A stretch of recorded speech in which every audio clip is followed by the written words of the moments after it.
Hi, today's April the 2nd, and yesterday I watched some YouTube videos on how to make Adapted Inmate Wine. And what it basically is an easy way to make some pretty good tasting wine without a lot of hoopla and expense. And what you do, I posted a video on my Facebook from the guy Craig's Tube that originally inspired me, is you take wine like that cranberry juice cocktail that you see there, and you pour out some of it because you have to have room to add sugar. And these are the pretty much 3-liter jugs of wine, and since I had to pour out some of the wine anyway, some of the juice anyway to make room, I thought, why waste that good juice? Why not make some mixtures of the ones that I had gotten? So the one there that you see that's kind of purple, that's a 3-liter soda bottle that I sanitized, and so is that one. And the one there is one of the 3-liter water bottles that you can get in the store, and I just put the water in other things that I can use for something else, and wanted the bottle because I knew it was exactly 3 liters. So as I would take the juices and have to pour some out, I would pour them into those other bottles to make like a mixture of wine. Like the one on the end over here, that's mango, peach, pineapple, and apple juice all mixed together, and then just like Craig did, I made took the dates. Instead of what he did, I took mine and I put them, instead of standing there mashing them to get the pulp out of it and have it really get the good juice from it, so that the yeast would really have something to grow on and feed off of, I put it through my garlic press, and they did a great job.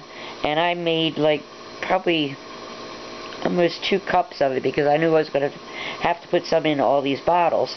And I just boiled it up, and then I sanitized the strainer, a metal strainer like you'd strain seeds out of something with, and I sanitized that and then used that to strain the juice into the bottles through my funnel, and I put 2 cups in each one of these 3 liters, 2 cups of sugar, and I put, since I'm using the Fleshman's yeast in the jar, 2 and I think it's 2 1/4 teaspoons is equal to a packet of yeast.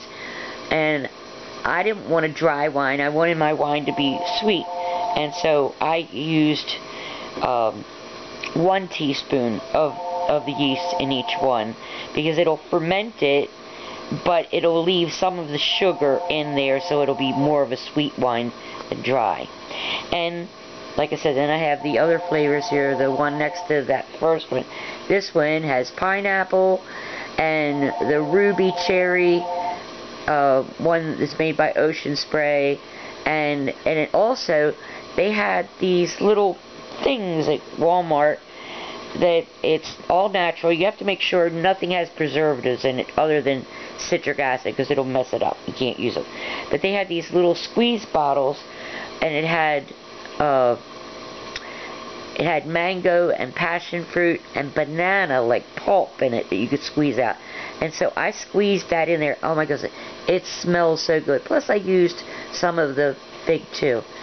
And it was created the same way with the 2 cups of sugar and the teaspoon of the Fleshman's. Then the next bottle there was a bottle of blueberry and blackberry and acai juice, and then I topped it off with some apple to bring it back up to the level, because like I said, this was a smaller bottle of that blueberry and blackberry acai. It wasn't a 3-liter bottle, so I had room in there, and I added apple juice to finish it off. Then the one in the middle that's in the water bottle, that's got ruby and cherry in it, and I believe it's got oh, some of the cranberry. Out of the cranberry, I was running out of bottles, so I topped it off with that to bring it up to the level. And then I have the cranberry. That's basically just cranberry juice cocktail by itself with no mixture other than having the fig in it to help the yeast grow. And the third one is apple cider. And you can see it's apple cider, but I'm turning that into hard cider. So it's going to be Applejack when it's done. And it's just bubbling away. I don't know if you can see it. Let's see if I can get it closer. See them bubbles going up there? And everything is, well, you can see by the condom on top. And they're really bubbling well. As you can see, everything. In fact, I had to poke more than one hole into mine because I had a couple of my condoms blew off because they are the ones there, that one, they were bubbling so hard that they blew off their condom. So what I did was I put a new condom on and it immediately inflated, and then I poked several holes in the tip, and that seems to have taken care of my extra gases that are extra CO2 that's coming out of that, and it's working real well now. So when I get done with this video, I just used regular cane sugar. I didn't use dextrose. You can use either one. I used cane. And the only thing I'm going to do now is I'm going to cover the bottles, the lower parts of the bottles, with a dark cloth because it does help them to ferment if they're in the dark. So I just didn't do it until I took this video. Anyway, you should try it because I think that these are going to turn out really good. I especially want to try these two because that one there, when the condom blew off, oh my god, it smelled heavenly with the passion fruit and the mango and the banana and the pineapple, and it's got some ruby red cherry in it too from that bottle. So I can't wait to try that.